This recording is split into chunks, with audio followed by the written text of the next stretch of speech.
ਦੋ ਬਿਮਾਰੀਆਂ ਨਵੇਂ ਭਰਾਵਾਂ ਨੂੰ ਨਵੇਂ ਫਾਰਮਰ ਨੂੰ ਨਾਕਾਮ ਕਰ ਰਹੀਆਂ ਨੇ ਬੱਕਰੀਆਂ ਬੱਕਰਿਆਂ ਵਿੱਚ। ਦੋ ਜਾਨਲੇਵਾ ਖਤਰਨਾਕ ਬਿਮਾਰੀਆਂ ਨੇ। ਬੱਕਰੀ ਇਹ ਬੱਕਰਾ ਅਚਾਨਕ ਹਮਲਾ ਕਰਦੀਆਂ ਨੇ। 1.5 ਤੋਂ 2 ਘੰਟੇ ਦੇ ਵਿੱਚ ਜਾਨਵਰ ਐਕਸਪਾਇਰ ਹੋਣ ਤੱਕ ਪਹੁੰਚ ਜਾਂਦਾ ਹੈ। ਬਿਮਾਰੀਆਂ ਵੀ ਸਾਰੇ ਭਰਾ ਗੌਰ ਨਾਲ ਸੁਣ ਲਓ, ਇਲਾਜ ਵੀ ਸੁਣ ਲਓ, ਮੈਡੀਸਨ ਵੀ ਸੁਣ ਲਓ। ਅੱਲਾ ਦੇ ਹੁਕਮ ਨਾਲ ਤੁਸੀਂ ਕਾਮਯਾਬ ਹੋ ਜਾਓਗੇ ਗੋਟ ਫਾਰਮਿੰਗ ਦੇ ਵਿੱਚ। ਪਹਿਲੀ ਬਿਮਾਰੀ ਬੱਕਰੀ ਇਹ ਬੱਕਰਾ ਅਚਾਨਕ ਉਹਦਾ ਛੋਟਾ ਪਿਸ਼ਾਬ ਬੰਦ ਹੋ ਜਾਣਾ। 1.5 ਤੋਂ 2 ਘੰਟੇ ਦੇ ਵਿੱਚ ਜਾਨਵਰ ਐਕਸਪਾਇਰ ਹੋਣ ਤੱਕ ਪਹੁੰਚ ਜਾਂਦਾ ਹੈ। ਬੱਕਰੀ ਇਹ ਬੱਕਰਾ ਕਿਸੇ ਭਰਾ ਦਾ ਉਹਦਾ ਅਗਰ ਛੋਟਾ ਪਿਸ਼ਾਬ ਬੰਦ ਹੋ ਗਿਆ, ਲਾ 6 ਮੈਡੀਸਨ ਦੱਸ ਰਿਹਾ, ਲਾ 6 ਟੇਬਲੇਟ ਇਨਸਾਨਾਂ ਵਾਲੇ ਮੈਡੀਕਲ ਸਟੋਰ ਤੋਂ ਆਸਾਨੀ ਨਾਲ ਮਿਲ ਜਾਣਗੀਆਂ। ਲਾ 6 ਟੇਬਲੇਟ ਤੁਹਾਡੇ ਘਰ ਦੇ ਵਿੱਚ 24 ਘੰਟੇ ਮੌਜੂਦ ਹੋਣੀ ਚਾਹੀਦੀ ਆ, ਤੁਹਾਡੇ ਫਾਰਮ ਤੇ ਮੌਜੂਦ ਹੋਣੀ ਚਾਹੀਦੀ ਆ 24 ਘੰਟੇ।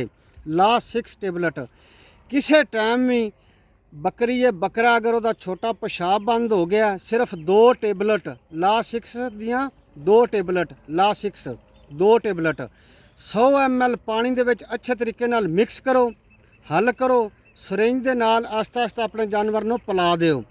ਅੱਲਾ ਦੇ ਹੁਕਮ ਨਾਲ ਅੱਧੇ ਘੰਟੇ ਦੇ ਵਿੱਚ ਤੁਹਾਡਾ ਜਾਨਵਰ ਤੰਦਰੁਸਤ ਫਿੱਟ ਹੋ ਜਾਏਗਾ, ਛੋਟਾ ਪਿਸ਼ਾਬ ਕਰਨਾ ਸਟਾਰਟ ਕਰ ਦੇਗਾ।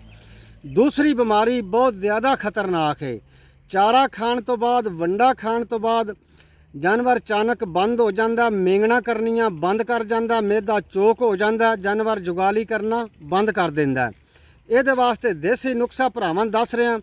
ਅੱਲਾ ਦੇ ਹੁਕਮ ਨਾਲ ਕਿਸੇ ਭਰਾ ਦਾ ਬੱਕਰੀ ਇਹ ਬੱਕਰਾ ਮੇਂਗਣਾ ਕਰਨੀਆਂ ਬੰਦ ਕਰ ਗਿਆ, ਮਿਹਦਾ ਚੋਕ ਹੋ ਗਿਆ, ਜੁਗਾਲੀ ਕਰਨੀ ਵੀ ਬੰਦ ਕਰ ਗਿਆ, ਪੇਟ ਫੁੱਲ ਗਿਆ, ਛੋਟਾ ਜਿਹਾ ਭਰਾਵਾਂ ਦੇਸੀ ਨੁਸਖਾ ਦੱਸ ਰਿਹਾ। ਅੱਲਾ ਦੇ ਹੁਕਮ ਨਾਲ 40 ਮਿੰਟ ਦੇ ਵਿੱਚ ਤੁਹਾਡਾ ਜਾਨਵਰ ਫਿੱਟ ਹੋ ਜਾਏਗਾ।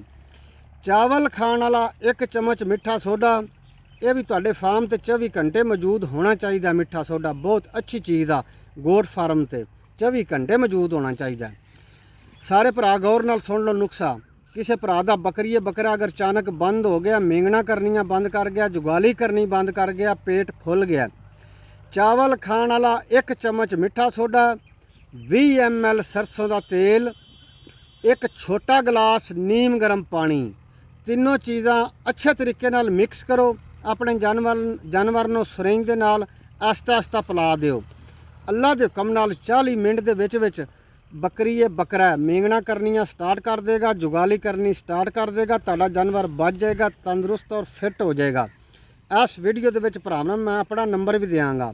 ਕਿਸੇ ਭਰਾ ਮਸ਼ਵਰਾ ਕਰਨਾ ਹੋਵੇ, ਮੈਡੀਸਨ ਪੁੱਛਣੀ ਹੋਵੇ, ਬੱਕਰੀ ਖਰੀਦਣੀ ਹੋਵੇ, ਬੱਚੇ ਖਰੀਦਣੇ ਹੋਣ, ਮੇਰੇ ਨਾਲ ਰਾਬਤਾ ਕਰ ਸਕਦੇ ਹੋ। ਤੇ ਨਵੇਂ ਭਰਾ ਮੈਡੀਸਨ ਵਾਸਤੇ, ਬੱਕਰੀਆਂ ਵਾਸਤੇ ਬਿਹਤਰ ਤੋਂ ਬਿਹਤਰ ਮਾਲੂਮਾਤ ਲੈਣ ਵਾਸਤੇ ਮੇਰੇ WhatsApp ਤੇ ਰਾਬਤਾ ਕਰ ਸਕਦੇ ਹੋ। ਨੰਬਰ ਭਰਾਵਾਂ ਦੱਸ ਰਿਹਾ, ਸਾਰੇ ਭਰਾ ਗੌਰ ਨਾਲ ਸੁਣ ਲਓ। 0307 68 35 358 ਇਹ ਮੇਰਾ WhatsApp ਵੀ ਨੰਬਰ ਆ ਤੇ ਕਾਲ ਵੀ ਹੋ ਸਕਦੀ ਆ। ਜਿਹੜਾ ਨਵਾਂ ਭਰਾ ਆਇਆ ਮੇਰੇ ਚੈਨਲ ਤੇ ਅਗਰ ਵੀਡੀਓ ਦੇਖ ਰਿਹਾ, ਸਬਸਕ੍ਰਾਈਬ ਕਰ ਲਵੇ ਤਾਂ ਕਿ ਮੇਰੀ ਹਰ ਆਉਣ ਵਾਲੀ ਵੀਡੀਓ ਤੁਹਾਡੇ ਤੱਕ ਆਸਾਨੀ ਨਾਲ ਪਹੁੰਚ ਸਕੇ। ਤੇ ਜਿਸ ਭਰਾ ਨੂੰ ਵੀਡੀਓ ਅੱਛੀ ਲੱਗੇ ਕਮੈਂਟ ਵੀ ਲਾਜ਼ਮੀ ਕਰੇ, ਲਾਈਕ ਵੀ ਕਰੇ।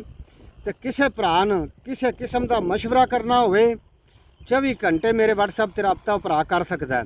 ਗੋਟ ਫਾਰਮਿੰਗ ਦੇ ਮੁਤਲਕ ਦੇਸੀ ਚੀਜ਼ਾਂ, ਪ੍ਰੈਕਟੀਕਲ ਤਰੀਕਾ, ਜ਼ਿਆਦਾ ਤੋਂ ਜ਼ਿਆਦਾ ਮੁਨਾਫਾ ਕਮਾਉਣ ਵਾਸਤੇ, ਜ਼ਿਆਦਾ ਤੋਂ ਜ਼ਿਆਦਾ ਪ੍ਰੋਫਿਟ ਕਮਾਉਣ ਵਾਸਤੇ ਭਰਾਵਾਂ ਨੂੰ ਮਸ਼ਵਰਾ ਦਿਆਂਗਾ। ਅੱਲਾ ਦੇ ਹੁਕਮ ਨਾਲ ਤੁਸੀਂ ਗੋਟ ਫਾਰਮਿੰਗ ਦੇ ਵਿੱਚ ਕਾਮਯਾਬ ਹੋ ਜਾਓਗੇ।